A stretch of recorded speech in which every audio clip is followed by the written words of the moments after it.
Nos últimos dias, os brasileiros brilharam e destruíram os jogos da Liga dos Campeões. Show de Rafinha pelo Barcelona, show de Vinícius Júnior e Rodrigo pelo Real Madrid. E daí eu pensei, mas e a seleção brasileira? A coisa tá complicada, né? Mas antes de irmos pra nossa análise, por favor, deixa o like e se inscreve no canal que eu acabei de começar esse canal, beleza? Enfim, é isso, vamos para o vídeo.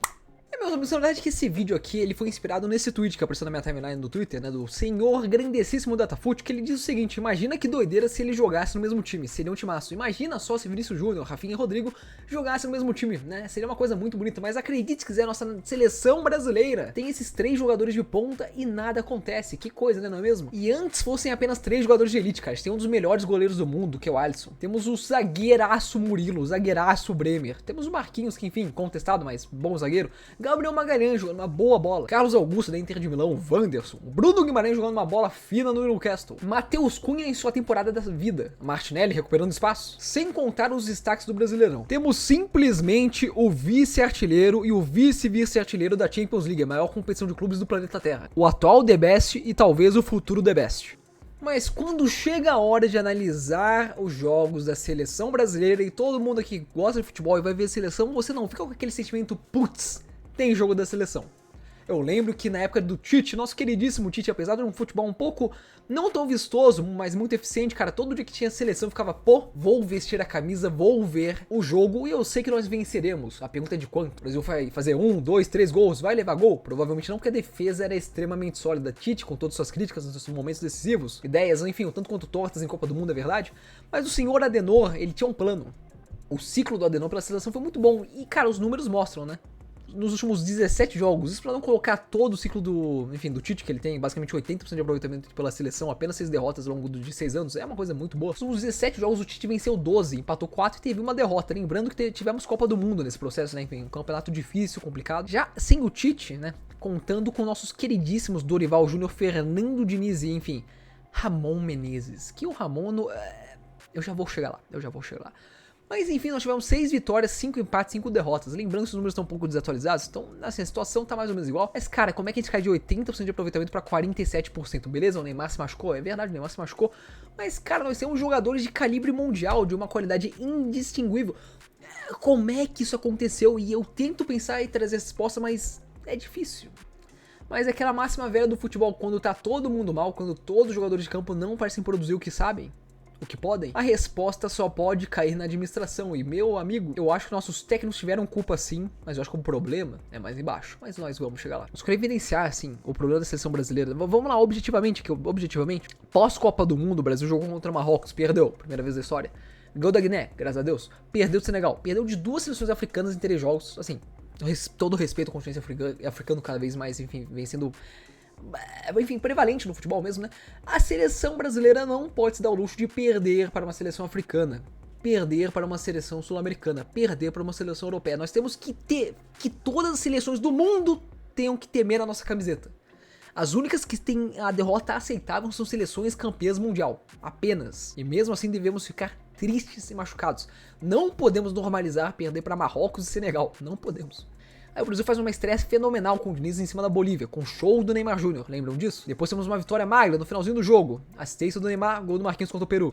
E após isso, meu amigo, é derrota para a Venezuela, empate com a Venezuela, derrota para o Uruguai, derrota para a Colômbia, derrota para a Argentina, vitória graças ao Endrick contra a Inglaterra, primeiro jogo do Dorival, mas sem méritos do Brasil? Nem tanto. Um bom empate contra a Espanha, esse jogo beleza, acho que foi interessante, tivemos um jogo meio pobre contra o México, mas vencemos. Empate contra os Estados Unidos, pelo amor de Deus, Estados Unidos no futebol, empatar, pô, é brincadeira. E empate contra a Costa Rica na sofrível Copa América, o jogo contra o Paraguai foi bom, o Vinícius Júnior amassou, mas cara, empate contra a Colômbia, empate pro Uruguai, perdemos nos pênaltis, sofrível, Uruguai 1-, ganhamos o Equador, pobre 1-0, perdemos pro Paraguai por 1-0 pro Paraguai.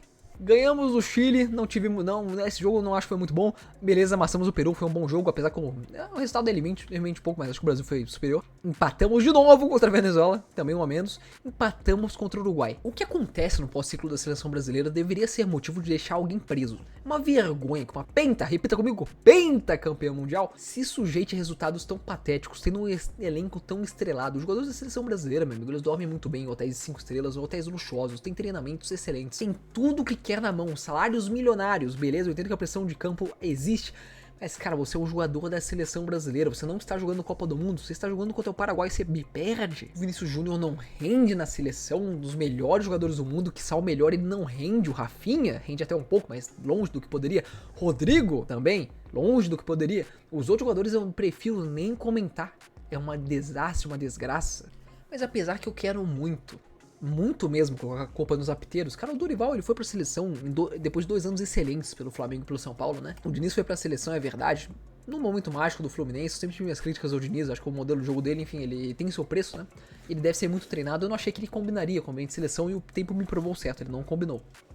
Dito isso, um grande treinador, né, dentro de seus méritos do continente, pelo menos ao tempo é o que indicava, né, e o que acontece é que o grande treinador, né, os grandes treinadores brasileiros vão pra seleção e a coisa simplesmente não anda, não funciona. A nossa queridíssima CBF, liderada por este homem, Edinaldo Pereira Rodrigues, o inqualificável Edinaldo Pereira Rodrigues, teve um lucro recorde em 2023. Eles aumentaram a receita de 22 para 23 em mais 100 milhões de reais. 1,1 bilhão.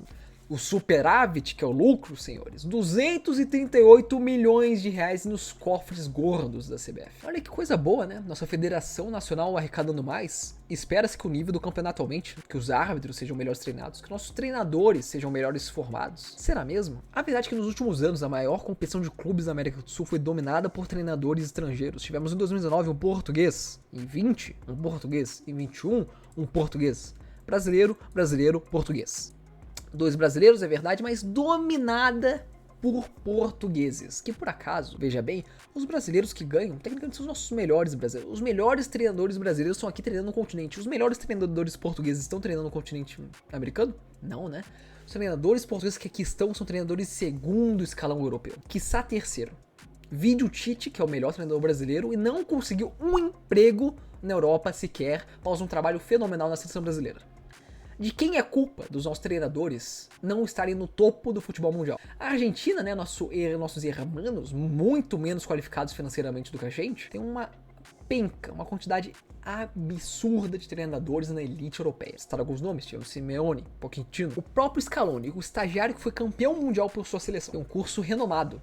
A Federação Argentina tem um curso renomado de técnicos. Enquanto isso, o Brasil, vou mostrar pra vocês a realidade.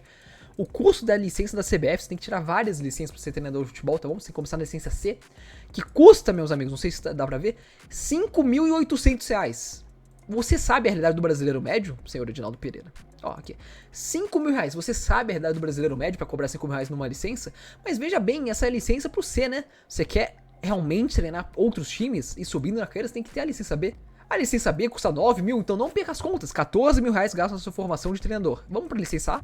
Para licenciar, você vai estar gastando 13 mil, então não perca as contas. Já estamos com o quê? 28 mil reais gastos em suas licenças de treinador.